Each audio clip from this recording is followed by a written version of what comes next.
tenzende tungamire mukati mezviedzo mananda andibata ndimwino dombo ndiwike ndimwi mutungamire tenzende tungamire semwana onyaradzwa unganyaradzwe nyanza mananda anomunzwa kana matinyarara imwe tenzi wenyanza tenzinde tungamire. Kwazwai vateereri, tinomuchingamidzai kuchirongwa The Second Coming of Christ chamunopiwa naPastor Gift Rhodzi vekuNorth Zimbabwe Conference of the Seventh-day Adventist Church pamwe chete namufundisi Caston Betera vekuEast Zimbabwe Conference of the Seventh-day Adventist Church. Mufundisi kwasai vateereri. Vateereri tinokuchingamidzai kuchirongwa. Tinoda kutenda hurukuro yatinayo nhasi ine musoro wenyaya unoti Mwari haaite chinhu asina kuzivisa zvakavanzika zvake. Ndizvozvo mufundisi. Okay. Maybe vateereri ngatirimindane kuti hatisati tabuda mubhuku raDaniel pastor. Tinoda kuti tirambe tichienderera naro mberi tirinzwisise. Saka mukutungamira hurukuro yedu yanhasi mufundisi vachativerengera kuna Amos 3 verse 7. Amos 3 verse 7. Zvirokwazvo Ishe Jehovha haangaiti chinhu asina kumbozivisa varanda vake vaprofita zvakavanzika zvake. Mufundisi, bhaibheri riri kuisa pachena kuti zvinenge zvitori muMwari pakarekta yake. Alright. Kuti anopota achizivisa vanhu mafambiro anenge achiita nhoroondo ino yenyika. Saka maybe panogona kuita kwese ndepekuti ndezvipi zvaanozivisa kuti zvizikanwe nevanhu. Anzi zvakavanzika zvake. Zvine zviri zvinhu zvakada kuita sei. Okay. Pane muenzaniso Mwari paanobuda pachena kuburikidza nebhaibheri raanototaura ega kuti izvi handigone kuzviita ndisina kutanga ndataura. Okay. Ndoda kuti muende munonzwa ndimayo pana Genesis 18. Okay. Genesis 18 verengai verse 17 kusvika pa19. Genesis 18 verse 17. Zvino Jehovha akati, ndichavanzira Abrahama zvandinoita here? Abrahama zvaachava rudzi rukuru rune simba, nendudzi dzose dzenyika dzicharopafadzwa maari, nokuti ndakamutsaura kuti arayire vana vake naveimba yake vanomutevera kuti vachengete nzira yaJehovha, vaite zvakarurama nezvakanaka, kuti Jehovha auyise pamusoro paAbrahama izvo zvaakataura pamusoro pake. Pakuparadzwa kweSodhomu neGomora, Right.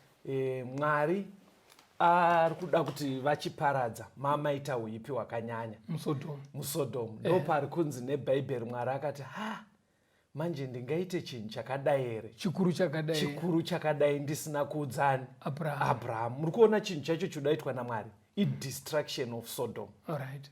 Munhu wese muSodoma aifunga kuti it's business as usual. Vaifunga kuti upenyu huri kudii? It was hidden from people of Sodom. Zvazvisiri pachena kwavari kuti mugumo weSodom watosvika. But zvaive hidden kuvanhu vemuSodom, Mwari akaona kuti beta ndizviudze Abraham. Muri kuona kuti anoburitsa. Ndoda kuti muone zvinhu zvikurehwa naMwari zvikunzi zvakavanzika zvacho kuti muone magnitude yacho. Okay. Hapasi kurehwa kanhu kadiki. Aiwa, panotaurwa zvinhu zvikuru mukuona sekuparara uko. Saka zvinhu zvikuru zvakada kuita seizvozvo zvine chekuita mukuona kuparara kweSodoma, maybe sekuguma kwenyika ino. Zvinhu izvozvo ndo zvikunzi nebhaibheri Mwari haaite asati azivisa varanda vake. Apa sei akaudza Abraham? Pane mataurirwo aita karekta yaAbraham. Sei akaudza Abraham? Ari kunzi Abraham achava rudzi rukuru. 1.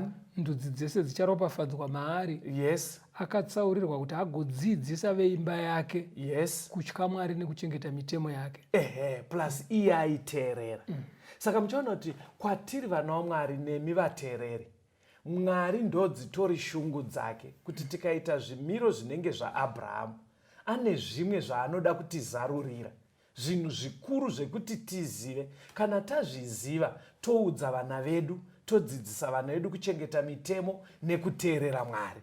Mwari anenge aine shungu dzakadaro dzekuti vanhu vazvizive. Ngatimbonai chimwe chinhu chikuru pastor. Chine theme yeprogram inei. Udzai vateerere program ino inonzi chii? In case pana ajoina nhasi kekutanga. The second coming of Christ. Kuti pastor? Kudzoka kwechipiri kwaJesu Kristu. Inyaya inotaurwa mubhaibheri, hachisi chinhu chidiki ichi vateereri. Saka timboona kuti bhaibheri rinoti kudii, rakatarisa zvinongedzo zvinoratidza kuti kudzoka kwaJesu kwapadhuze. Endai kuna Matthew 24 pastor. Matthew 24 muverenge kubva verse 5 mosvika kuverse 14. Pane minongedzo yakawanda inotaurwa ipapo. Matthew 24 verse ya 5. Nokuti vazhinji vachauya nezita rangu vachiti, ndini Kristu, vachitsautsa vazhinji. Muchanzwa zvokurwa neguru rokurwa, chenjerai musavhunduka, nokuti izvozvi zvose zvinofanira kumboitwa, asi kuguma kuchigere kusvika. Nokuti rudzi ruchamukira rudzi, noushe uchamukira ushe, nenzara dzichavapo, nehosha nokudengenyeka kwenyika kunzvimbo zhinji. Asi zvinhu izvozvi zvichava kutanga kwenhamo. Zvino vachakuisai kumadambudziko, vachakuurayai, muchavengwa namarudzi ose nokuda kwezita rangu. Vazhinji vachagumburwa, vachaisana kuvatongi nokuvengana. Vaprofita vazhinji venhema vachamuka vachitsautsa vazhinji. Rudo rwavazhinji ruchatonhora, nokuti kusarurama kuchawanda. Asi unotsungirira kusvikira pakuguma uchaponeswa. Evhangeri youshe ichaparidzirwa munyika dzose, chive chapupu kumarudzi ose, ipapo kuguma kuchasvika. Pataurwa zvinhu zvakawanda pavateereri. But bhaibheri raramba richingodzokorora kuti kuguma kuchasvika. Anotsungirira kumagumo. Kunotori nemagumo vateereri enyika inoi. Pastor, taakusvika kumagumo. Ndangoti ndiye uchidza vateereri kuti ukazwa bhaibheri chiti ipapo kuguma kuchasvika. Harisi kuita chibhendeba. This world is coming to an end. But pane zvataurwa pastor. Zviri kunongedzera. Hanzi chekutanga chenjerai kutsauswa. Kuchaya vanhu vakawanda vachiti ndisana Kristu. Zvikanzi muchanzwa zvehondo. Neguhu rehondo. Wars and rumors of war. Zvikanzi ndudzi dzichamukirana. Zvikanzi pachaita hosha, nenzara, nekudengeneka. Zvikanzi kana iri social life, rudo rwevazhinji ruchatonhora. Ruchapora. Ndobva pazonzi asi chimwe futi. Ivhangeri yeushe ichaparidzirwa kusvika kumugumo enyika. Kuti apa pastor? Kuenda kwevhangeri kuvanhu vese, kuti munhu wese anzwe vhangeri. Zviri kuitika here izvi? Ndosaka tiri muno mustudio. Saka ndo zvimwe zvinongedzo izvozvo. Zvikanzi panoda futi kutsungirira mazuva ano ekupedzisira. But muchaona kuti zvinhu izvi pastor nemi vateereri, tingati here zvinhu izvi masecrets? Izvo hazvina kuvanzika kaizvi zviri pachena. Maearthquake, hondo, zvese zviri pachena. Kana munyuzi zvinototaurwa pamaterevhizheni kuti kwakati kune nzara. But bhesi ratatanga naro Amos 3 verse 7 yati Mwari haaite chinhu asina kuzivisa zvakavanzika zvake. Saka muchaona kuti pane imwe general knowledge yaanongopa vanhu vese yakakosha hongu. But pane zvinonzi naMwari zvakavanzika. Zviizvi pana Mateo 24 ipapo pastor. Chiverengai verse 15 monzwe. Matthew 24 verse 15. Yes. Naizvozvo kana muchiona nyangadzi yokuparadza yakarehwa nomuprofita Dhanieri imire panzvimbo tsvene, unorava ngaacherechedze. Maona zviri kuita Jesu apa. Ari kutanga audza vanhu masigns of his comings ari public, anoonekwa nemunhu wese. Apedza kudaro ochizoti but vari serious. Ndakukuudzai zvimwe zvinoita kunge zviri secret. Verengai bhuku raDhaniel muchawana madetails ari nani. Amen. Isai mune mamwe mashoko kuti pane zvakavanzika kwoita zviri public. Kune zvinozikamwa nevanhu vese zvisingatsvakwe. Ndo zvinana hondo, nzara, hosha, vanhu vese vari kungozviziva. Asi Mwari ane zvimwe zvakavanzika. Zvisingangobude. Semabudiro ari kuita zvimwe zvese. Ndo zviri kunzi naMwari. Vanoda kuzviziva endai munotsvaka kubhuku raDhaniel. toda kutenda. Saka muchaona kuti Jesu ari kubva atipa clue kuti mazuva ano ekupedzisira dzidzai bhaibheri wedu patine tichita machechi tichidaro ngatidzidze, but zvinezvi tokurudzirwa kunzi mazuva ano ekupedzisira imbonyanya kutendererai muri mubhuku raDhaniel. Hanzi mune nyaya yakakosha yekuti isecret inokuchenjedza wobva waziva zvauda kuwira nyika inei. Because ndima yaAmos 3 verse 7 yekuti Mwari Haaite chinhu asina kutangaudza muprofita mukutendera kwandinoita inoshandiswa kakawanda. Pamwe pacho unogona kutonzwa ichitonzi Mwari haatendere kuti uite rwendo rwekuenda kana kuSouth Africa asina kukuzisa kuti ruchafamba sei rwendo rwacho. Zvakudire ukere. Aiwa imbomira kuda asi manzwe zvandikutaura kuti ivhesi inogona kutoshandiswa kuti ndobva ndatoti imimi pastor ndiri kuona pama O levels enyu mune Maths C neEnglish makazoita B. Ndopandoda kuti tijekeso ndozviri kurehwa here nevhesi iri kuti Mwari anozivisa vanhu ndochiprofita chacho here chiri kurehwa. Pamati vavuki saka chibva imaenda kuna mabasa 16. Endai pavhesi ya16 verenga ipapo. Mabasa 16 verse 16. Yes. Zvino takati tichipinda panzvimbo yokunyengetera tikasongana neumwe musikana waiva nomweya wokuvuka waiwanira vatenzi vake mari zhinji nokuvuka kwake. Maamuri right. Ikoko kunonzi kuvuka. Uyu musikana ari kutaurwa naPauro aive aine shaire kuvuka. Saka maitira aaita zvaimuwanisa mari. Bhaibheri renyu kana riri shona ine vanhu vakawanda kudzimba, endai kwekupedzisira kwaro bhaibheri renyu pastor vhura yenyu rine dictionary kuseri. Ndoda kuti muverengere vateereri kuti kuvuka kudii. Because chiri kuitika pastor chandati muverengere ndima ika vanhu vari kuconfusa kuvuka neprofesi yemubhaibheri. Zvekuti ukanzwa ichinzi ninga anga akatopa profesi yacho, ninga akatopa profesi yacho, ukanzwa vanhu pavanenge vaitaura nyaya yekwa inenge ichinzi akapa profesi yekuti ninga achafa, akapa profesi yekuti ninga acharoorwa. Saka ndoda kuti vanhu vanzwise kuti patiri kutaura zvakavanzika zvechiprofita chemubhaibheri vaone kusiyana kwechiprofita nekunonzi kuvuka. Verengai tinzwe padictionary ipapo.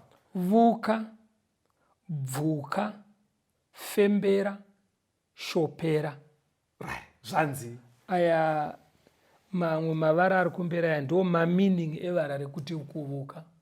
Hanzi kubvuka kana kuti kufembera kana kuti kushopera. Saka vateereri zvimwe zviya zvatinoconfusa tichiti akaprofesaya bhaibheri kuti kuya kushopera kufembera itsika isingatodiwe naMwari iri associated nen'anga nevakadaro. Saka ngatifambei muchidzidzo chino tichiziva kuti zvinhu tu zvakasiyana izvozvo zvaakunyanya kunzi nevanhu kuprofesaya bhaibheri riri kuti ikoko kushopera.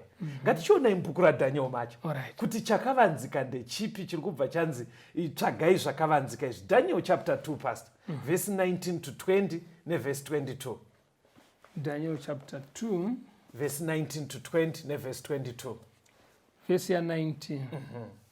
Ipapo chinhu icho chakavanzika chakaziviswa Dhanieri pane chakaratidzwa usiku. Dhanieri akavonga Mwari wokudenga. Dhanieri akapindura akati, zita raMwari ngarivongwe nokusingaperi-peri, nokuti uchenjeri nesimba ndezvake. Verse 22. Ndiye unozivisa zvinhu zvakavanzika, zvinhu zvakadzika nezvakavanzika. Ndiye unoziva zviri murima, chiedza chinogara kwaari. Bhaibheri riri kuti Daniel akabva aratidzwa chinhu ichi chakavanzika. Mukazodzidza ndimai takamboidzidza vateereri, mambo Nebhukadhineza anga arota chidhori chihombe chakagadzirwa nesimbi 4. Musoro waive wegold, pano pachipfuva pari pesilva, padumbu pari pebrasi, makumbo ari edare iron, kutsoka kwai kwakavhengana ivhu nedare. Zvaimirira chizviya pasi? Zvaimirira umambo hwaizoteverana panyika. Uchitanga kuteverwa kubva paumambo hweBhabhironi. Right. Ichiteverwa neMiddle Persia. Kuchizouya Greece. Kuchizouya Rome. Yes. Mushure meRome ndo yakazodivhaidha. Pakabuda madzimambo 10. 3 achizoparara. Chimbomira ipapo. Ndoda kuti muone, muri kuona here kuti chinhu chakavanzika ichi chenhoroondo yenyika yese pasi chasiyana nekungoti kuchaita nzara. muri kuona kuti aya amadetails asiri akangoti nje because even vasina hanya naMwari vanogona kuzviona kuti mazuva ano hondo dzakawanda pasi rino saka zviri kunzi nebhaibheri manje kuvana vaMwari Mwari anenge aida kuti muzive zvinhu zvakavanzika zvakadai kuti nhoroondo ino yenyika anotori nayo mushoko rake inongoda kuti tiitedze. Saka pachidhori chamataura chiyadzokororai pastor musoro waimirira chii? Waimirira Babylon. Then chipfuwa chesilver chaimirira Middle Persia. Ko dumbu rebrass ndo Greece. Ndo Greece. Ko makumbo eiron Roman Empire. Ko kutsoka kwaiti iron and clay ndo madzimambo akabuda ari Europe yanhasi. Ari Europe yanhasi. Chiverengai verse 44 na 45. Daniel 2 verse 44 na 45. Munzwe zvimwe zviri kubuda ipapo chakavanzika chinobuda ipapo. Daniel 2 verse 44 na 45. Verse 44. Zvino namazuva amadzimambo iwayo Mwari wokudenga uchamutsa ushe husingatozongoparadzwa, uye simba rahwo haringapfuuri kuno rumwe rudzi rwavanhu, asi ihwo huchaputsanya nokuparadza ushe hwo hwose, ihwo huchamira nokusingaperi. Zvamakaona ibwe richivezwa mugomo zvisingaitwi namaoko avanhu, rikaputsa-putsa dare nendarira, nevhu nesirivheri nendarama. Mwari mukuru wakazivisa mambo zvichazoitwa pashure. Kurota uku ndokwazvokwadi, nokududzirwa kwazvo ndokwazvokwadi. Saka chiri kubuda apa pastor ndoda kuti tinzwe kambo. Chiri kunobuda kuti mumazuva eEurope iriyoyi yemadzimambo ari kutaurwa, bhaibheri riri kubva rati next event ichauya kuuya kwaJesu. Muri kuona here madetails aakupiwa naMwari manje. Saka ngatirambei tiri mubhuku raDhaniel vateereri riri kuburitsa kuti after Babylon kunouya Middle Persia, kouya Greece, kouya Roman Empire, kouya divided Roman Empire inova Europe irikoi. Daniel 2 ari kubva ati then umambo hwaJesu hwobva hwauya. Ngatimbonzwa kambo vateereri.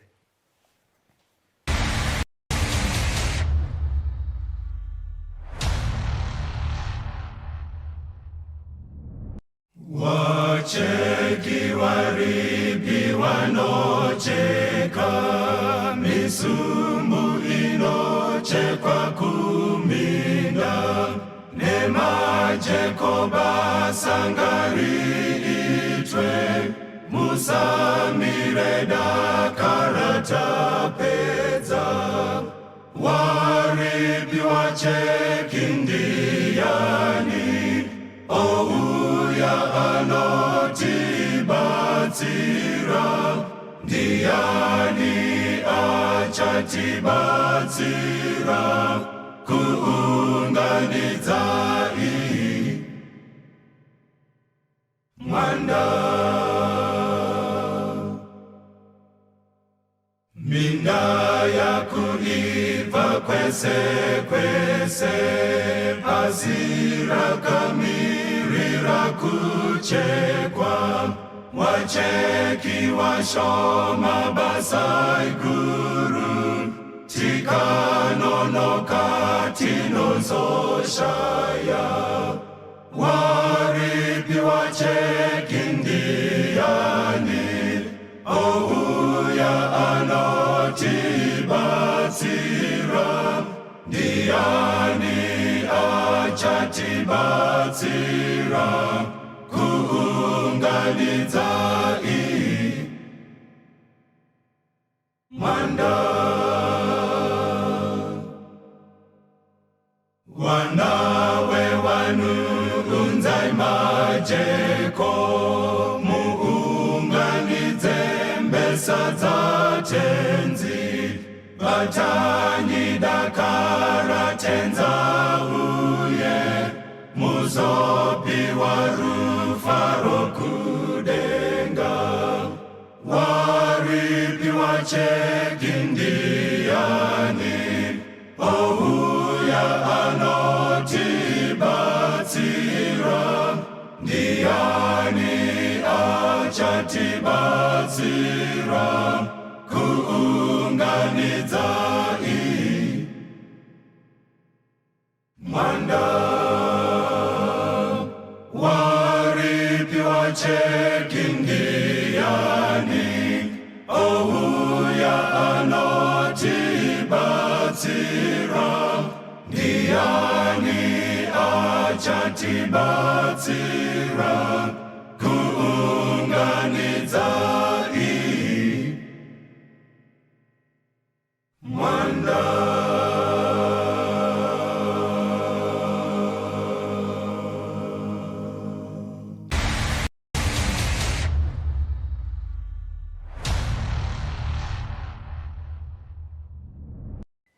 Tinomuchingamidzai zvakare vateereri, tiri kuenderera mberi nehurukuro yedu.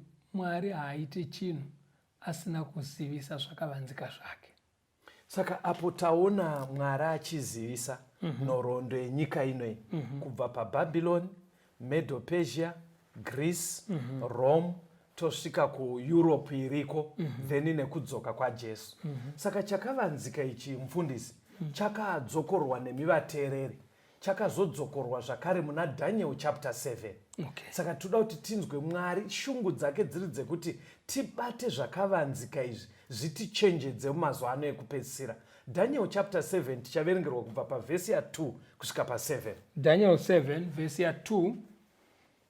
Daniel akataura akati, ndakaona pane zvandakaratidzwa usiku. Tarirai, mhepo ina dzokudenga dzakamutsa gungwa guru.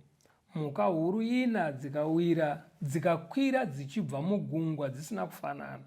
Yokutanga yakanga yakafanana neshumba iine mapapiro egondo. Ndikaramba ndakatarira kusvikira mapapiro aya ataurwa, ikasumudzwa ichibva panyika, ikamiswa namakumbo maviri somunhu, ikapuwa mwoyo womunhu. Ndikaonazve imwe mhuka yechipiri yakafanana nebere, iyo yakanga yakasumudza rumwe rutivi rwayo, uye mumuromo mayo yakanga yakaruma mbabvu 3 pakati pameno ayo. Vakati kwairi, simuka upedze nyama zhinji.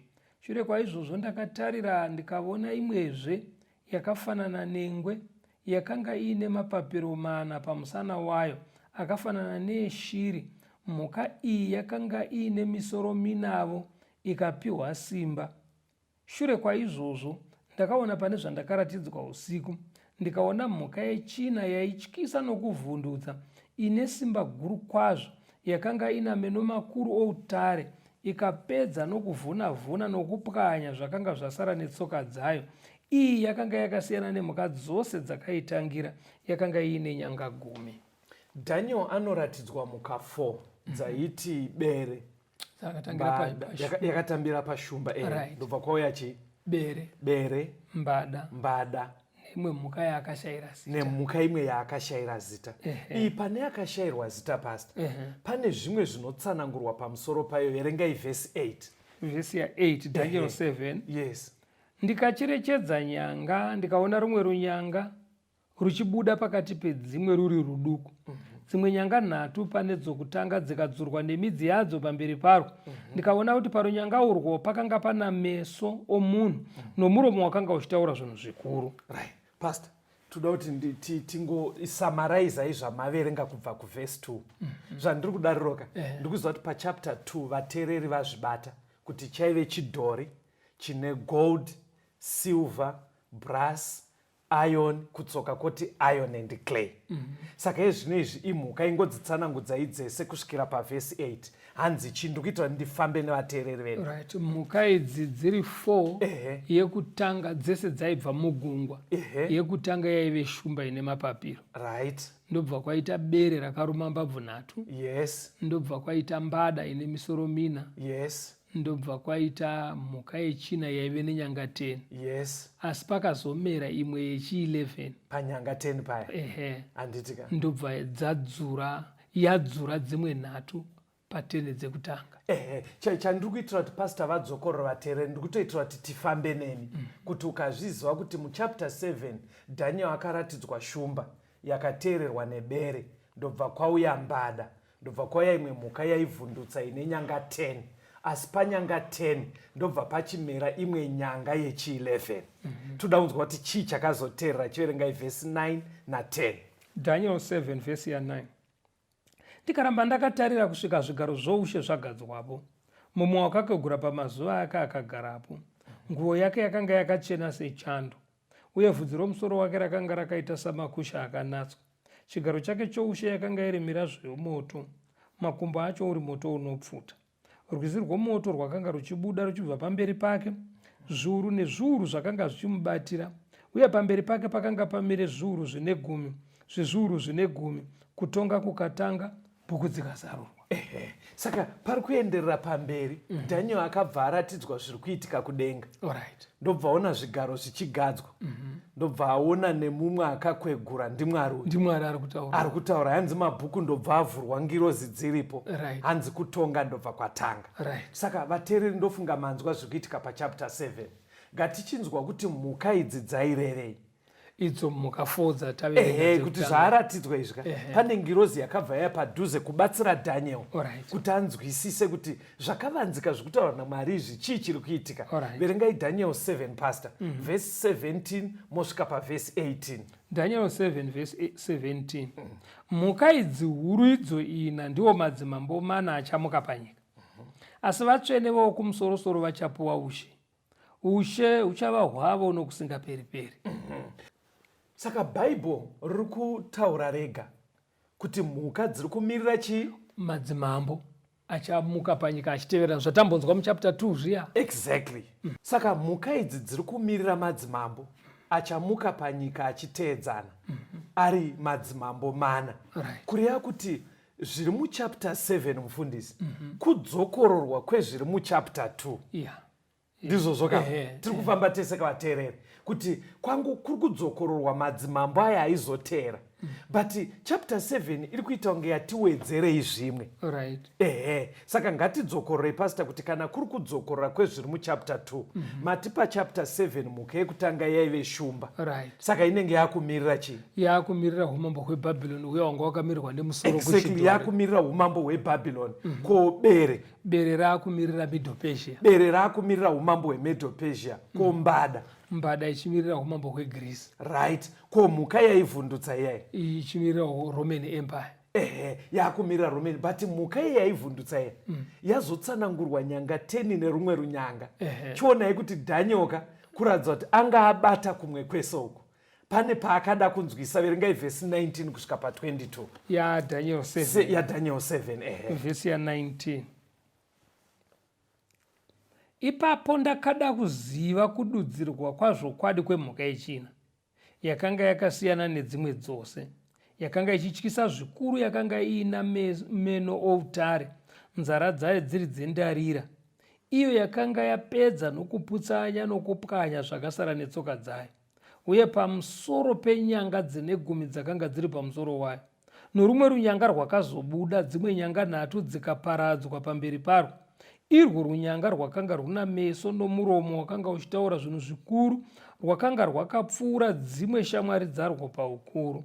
Ndakatarira ndikaona runyanga urwu ruchirwa navatsvene nokuvakunda, kusvikira wakakwegura pamazuva ake achisvika. Vatsvene vokumusoro-soro vakaruramisirwa, nguva ikasvika yekuti vatsvene vapiwe ushe. Saka nhoroondo mufundisi yepana chapter 2 Daniel akatozvibata kuti makingdoms achateedzana. Saka Mwari paakudzokorora futi kupa nhoroondo iyi pane paaida kuti Daniel achibata. Nekuti pekuti makingdoms aitozva kuti Daniel azvibata. Saka pabvunza Daniel kuti chii chamandiratidza, abva anzi mhuka idzi ina madzimambo achamuka panyika, asi ushe huchapiwa vatsvene. Saka ngirozi yakabva yakurumidza kuti pemadzimambo ndiri kungokudza hangu unopaziva, but bata chinhu ichi kumberi uko ushe huchapiwa vatsvene vani? Vatsvene. Saka Daniel ari kubva ati no, handina kufara nekungosamaraizirwa. Ndobva ati chindiudzai mhuka yechi4 ine nyanga 10 neimwe nyanga yakazomera iya ikapunza dzimwe nyanga 3. Nyanga iyi yaitaura zvinhu zvinoshamisa iri kurevei. Hani mazvaona manje Daniel arida kuti aramba achiziva nyaya dzacho, kureva kuti pekuti Babylon, Medo Persia, Greece, Roman Empire anga apabata hana dambudziko napo. Akuti chindiwedzererai zvimwe zvamawedzera izvi. Ngatinzwa achipindurwa ipapo pasita kuti zviri kurevei. Pari kupindurwa Daniel ateereri. Zvinhu izvi ichakavanzika chaMwari chiri kutasirwa kunzi vatendi tizive, nekuti inhoroondo inonotisvitsa pakuguma kwenyika. Saka muri kuti mufundisi haasisiri Daniel ari kutsanangurirwa apa, ndisu. Because Jesu ndiye atanga ati endai munodzidza kubhuku raDaniel kune zvakavanzika zviriko. Daniel kuna chapter 2 ndobva abva ati chakavanzika ichi ndakabva ndachiudzwa. Chaive chipi? Chekutsinhana kwemadzimambo. Saka ndo chakavanzika chiri kuramba chichiteedzwa naMwari kuti isusu vana vake tibate nyaya iyoyo. Saka ngatichinzwa yachipindurwa zvikuru sei paumambo hwechi4 nenyanga 10 dziya neimwe nyanga yakazomera. Verengai vhesi 23 kusvika pa25 yaDaniel 7. Verse 23. Akati mhuka yechina uchava ushe hwechina panyika, uchasiyana noumwe ushe hwose, uchapedza nyika yose nokupwanya nokuputsanya. Kana dziri nyanga dzire 10 paushe uhwu pachamuka madzimambo ane 10, asi mumwezve achamuka shure kwavo. Iye uchasiyana navamwe vokutanga, uchakunda madzimambo 3. Uchataura mashoko okumhura wokumusoro-soro, uchaparadza vatsvene, uye uchatsvaka mano okushandura nguva nemirayiro. Ivo vachaiswa mumaoko ake kusvikira nguva imwe nedzimwe nguva nehafu yenguva. Takambopaita apa pastor. Ini ndoda kutsanangura penyanga 10 dzataurwa idzi. Right. Imozotaura perumwe runyanga. Pataidzidza nhoroondo yeRoman Empire vateereri. Roman Empire haina kuzorwiswa neumwe umambo. Iyo yega pakaita kumukirana kwemarudzi ndobva yabanzuka. Ndo iri kunzi paushe uhwu pachamuka madzimambo ane 10. Yakabva yadivhaidha into 10 kingdoms. Right. Muchiri kudziziva here? Ndichiri kurangarira. Muchiri kurangarira handitika. Vekutanga vainzi maAlemanai ndo vachia. Ndo German. Vamwe vacho vainzi maAnglo-Saxons. Ndo England. Kune vainzi maBurgundians. maBurgundians ndo Switzerland. Kune vainzi maFranks. Ndo France. Kune vainzi maHerus. Maherula ava hakusisina akaparara. Vechi6 pano vainzi maLombards. Malombards ndo Spain. Ndo Spain ndo Italy. Italy handitika. Yes, Italy. Kune vaizonzi maOstrogoths. maOstrogoths vakaparara hakusisina. Vakaparara. Pane vechi8 vainzi maSuevi. maSuevi ndio Portugal. Kune vainzi maVisigoths. maVisigoths ndo Spain. Then vekupedzisira vechi10 vainzi maVandals. maVandals hakusisina. Saka ndokubanzuka kwakaita Roman Empire kuri kunzi neBhaibheri paushe uhwu pachamuka madzimambo ane 10. But Bhaibheri rabva razotaura richiti pachazomuka mumwe wechi11 achaparadza madzimambo 3 pane 10 atatauraya. Chii chakaitika ingweita ini brief pastor? Uyu mambo pakudzidza kwataita takazobudisirwa kuti yanga iri the Christian Church. Okay. Munguva dzemadark ages. Okay. Nekuti ndiyo yakaparadza maVandals, maOstrogoths nemaHeruli. Ndo madzimambo 3 akaparadzwa. Okay. Saka chimwe chatakaona zvakare pari kunzi kumhura Mwari nekuchinja mitemo yaMwari. Kuchinja mitemo yaMwari takaona kuti pane mitemo 2 yakachinjwa. Wekuti one Christian Church munguva iyoyo. Wekutanga kushayiswa simba kwemurayiro wokuti musanamate pamberi pezvifananidzo. Zvakatanga kupfugamirwa muchechi. Zvifananidzo zvevatsvene zvichitoiswa muchechi. Wechipiri wakachinjwa murayiro wechina. Wekuchengeta sabata raMwari remusi wechinomwe wevhiki. Rikachinjaniswa pakaiswa zuva rekutanga. Ndo pazotaurwa futi kunzi achauraya vatsvene. Zvinhu zviri munhoroondo ateereri kuti nguva yemadark ages vairamba vachida kufamba sezvinoreva shoko raMwari vaiurayiwa. Saka ndo zvakaitika. Saka zvaakunobuda muri kuona kuti chakavanzika chiya chiri kuita chichikuraka. Saka pastor onai zvabuda apa. Babylon ndizoka Medo Persia. Greece. Roman Empire. Divided Roman Empire. Kana kuti Europe. Pobva pati the Christian Church. Mazuva yaine muzinda kuRome. Saka muri kuona kuti pari kuita pachiwedzerwa zvimwe. Saka pandoda kuti muone manje madzidzisiro anoita Bhaibheri haringodzokorore chete. Rinodzokorora asi richiwedzera zvimwe. Atsanangurirwa kudai so. Ndoda kuti muverenge verse 26 ne28. Daniel 7. Kusvika pa28 munzwe. Daniel 7 verse 26. Asi kutonga kuchatanga. Vachabvisa simba rake kuti varipedze nokuriparadza kusvikira pakuguma. Ipapo ushe nesimba neukuru hwoushe hwose pasi pedenga rose zvichapiwa vanhu vavatsvene vokumusoro-soro. Ushe hwake ndo kusingaperi. Masimba ose achamushumira nokumuteerera. Ndiko kuguma kweshoko. Kana ndiri ini Daniel, pfungwa dzangu dzakandivhundutsa kwazvo, chiso changu chikashandurwa mukati mangu, asi ndakachengeta shoko iri mumwoyo mangu. Maonero kuti nhoroondo yese ipa yataurwa yanopera ichinzi asi kutonga kuchatanga, judgment shall sit. Zvikanzi judgment ichinopera vatsvene vachapiwa ushe. Muri kuona kuti zvatanga pachapter 2 vateereri zvadzokorwa pachapter 7 asi pachapter 7 pabva pataurwa imwe nyaya yerutongo yenge ichinzi takaona zvigaro zvagadzikwa zvezvi chapter ndobva yabva yapera. Saka kurava kuti mukuita kuri kuita Mwari ada kuti vanhu varambe vachiteedza chakavanzika ichocho. Saka zvatoda kuita tikanzwa kambo pastor, toda kuskonzwa kuchapter 8 muchaona nhoroondo imwe chete inodzokororo, but zvanga zvichiita kunge zvisina kujeka pachapter 7 zvinenge zvaakujekeswa kuchapter 8.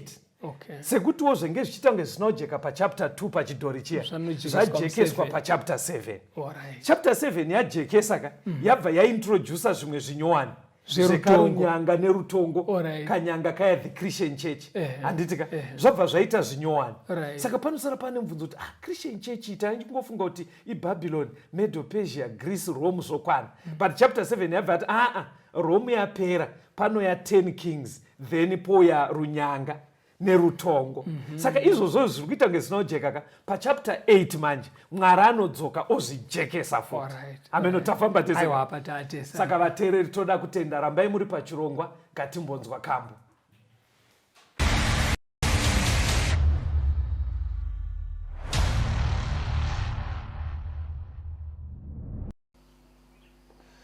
Kuti tenzi anoridza tsuri yekugumayo apo nguva yepasi yaperawo, kuti wakanaka wese vanounganidzwapo, mazita anodaidzwa ndiripo, mazita anodaidzwa ndiripo, mazita anodaidzwa ndiripo, mazita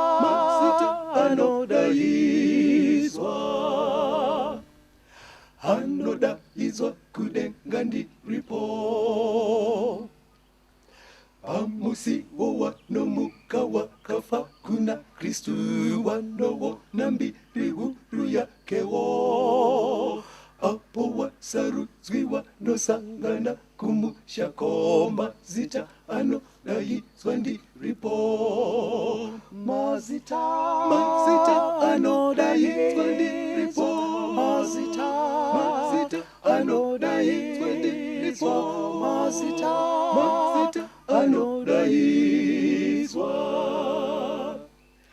anodaidzwa kudenga ndiripo. Ngatibate basa rake kuti rinozopera, ngatishumai rudo rwa Mwari, ndizvo Jesu anouya kutora vanhu vake, mazita anodaidzwa ndiripo, mazita anodaidzwa ndiripo, mazita anodaidzwa ndiripo, mazita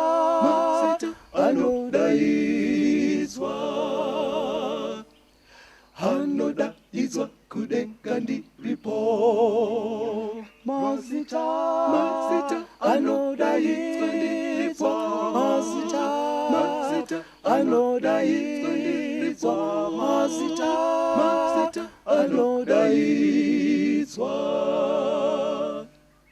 anodaidzwa kudenga ndiripo.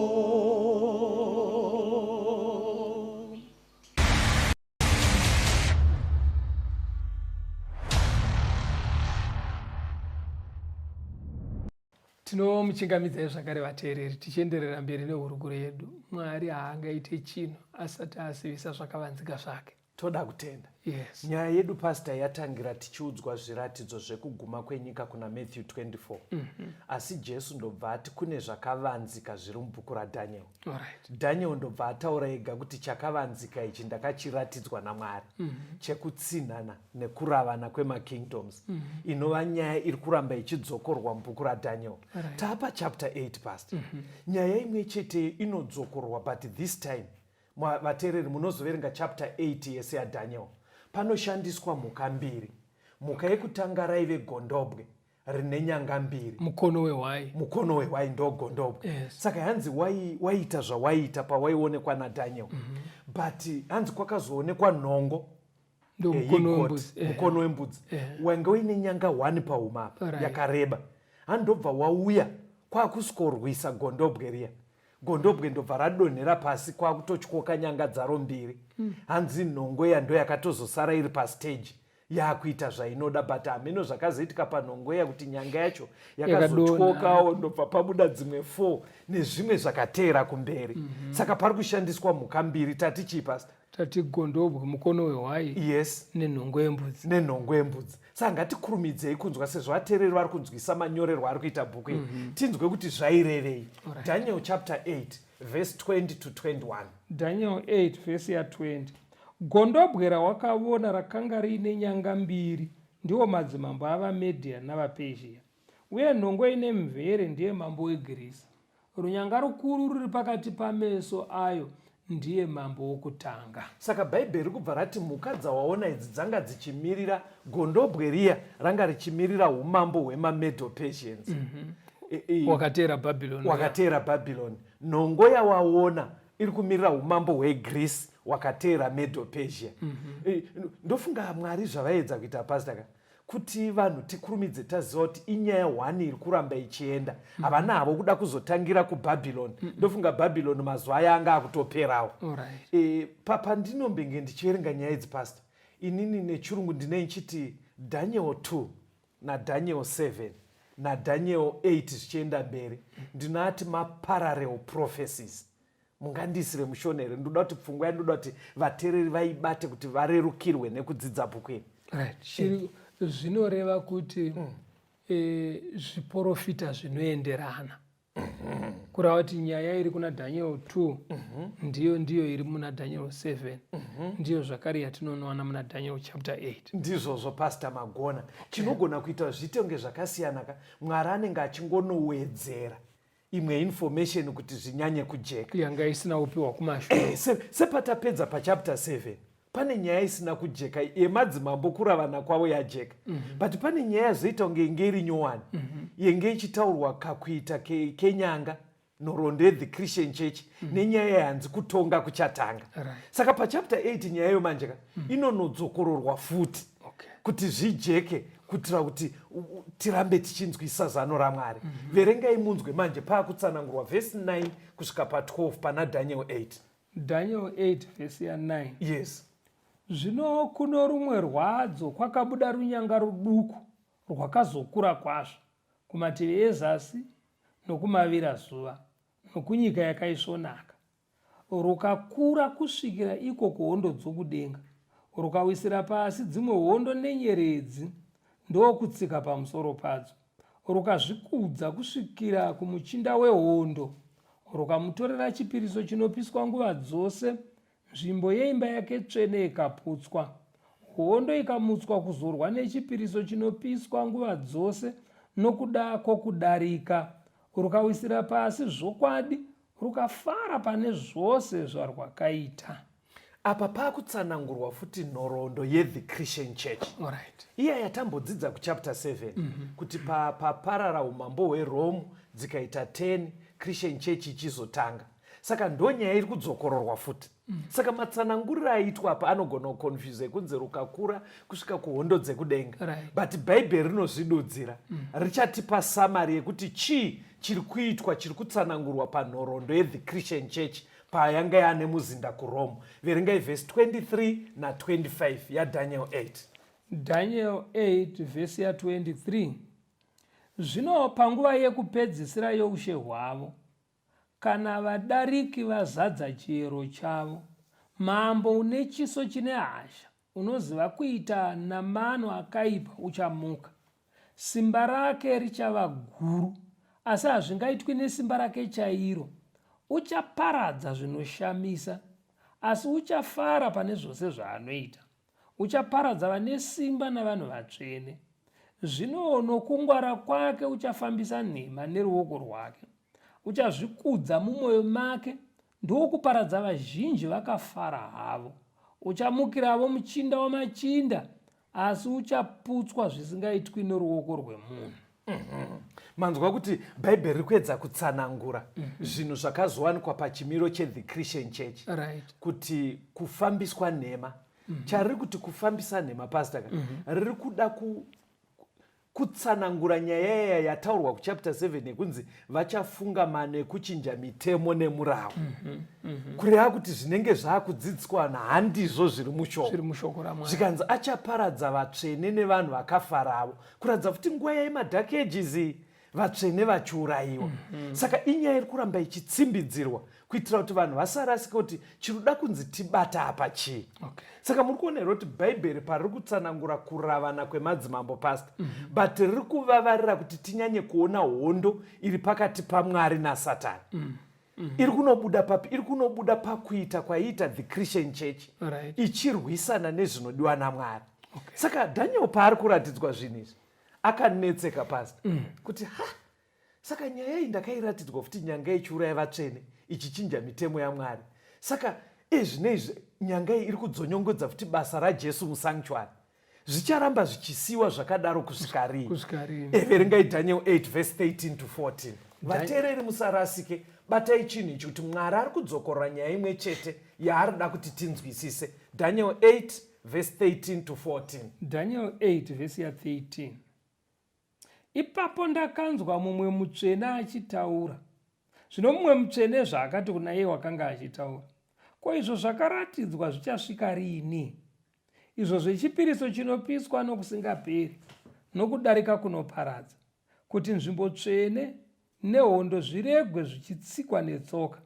Akati kwandiri, kusvikira madekwana namangwanani ane zviuru 2,300, ipapo nzvimbo tsvene ichanhatswa. Saka ngirozi dzakaita kakubvunzana pasta. Chavari kubvunzirana nemi vateereri, varida kuti vanongedzere Daniel kwakakosha kuruda unzi naMwari abate.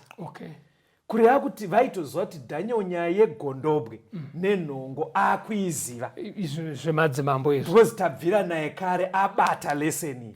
But iye zvinezvi tikasiya zvakadai haasi kunzwisa chakavanzika chikudiwa naMwari. Saka ngirozi dziri mbiri dzakabva dzaita kubvunzana, Daniel akateerera. Zvikanzi naishamwari, izvi zvatiri kuratidza Daniel zvenyanga iyo the Christian church iri kuita madiro ichichinja mitemo yaMwari ichifambisa nhema, zvichasiwa zvakadaro kusvikira rini ichidzonyongedza basa raJesu remusanctuary? Saka yanzi imwe ngirozi yakabva yapindura ikati aiwa zvichada 2300 days ipapo nyaya iyi ichagadziriswa.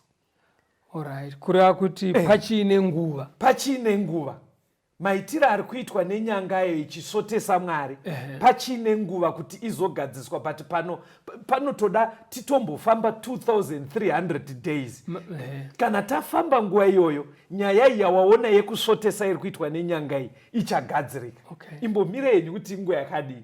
But ndoda kuti muone bedzi pasta kuti patiri kuti Daniel 2, Daniel 7, Daniel 8 maparallel prophecies ari kutaura chinhu 1 handitika.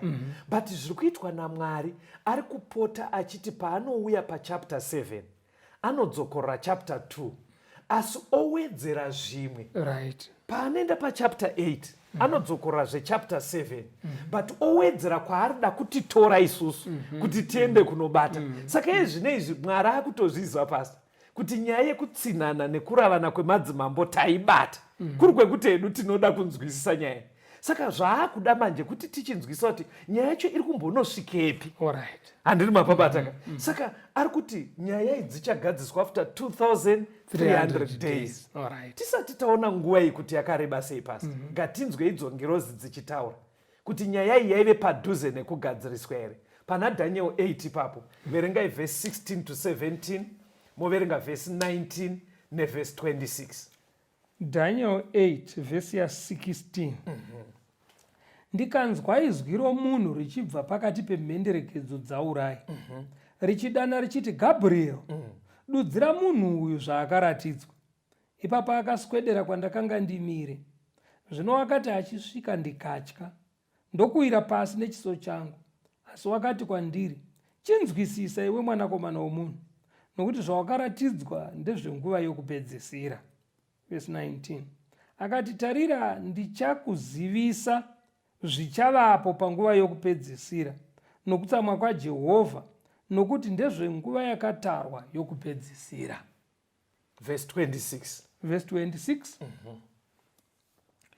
zvawakaratidzwa zvamadekwana namangwanani, zvawakavudzwa ndezvazvokwadi, asi iwe vanza zvawaona, nekuti ndezvamazuva mazhinji anozouya. Saka zviri kuitika pastor, Daniel ada kuedza kunyatsonzwisa kuti chii chiri kuitika. Right. Saka ngirozi yaitoziva kuti pane zvaakuziva, koita pari kumunetsa. Saka chaakatanga kutoudzwa ndechekuti nyaya dzatakuratidza idzi ndedzemazuva ekupedzisira. Right. Kumberi uko. Saka mubvunzo wangu pastor, gondobwe raakaona tati raimirei? Gondobwe raimirira Middle Persia.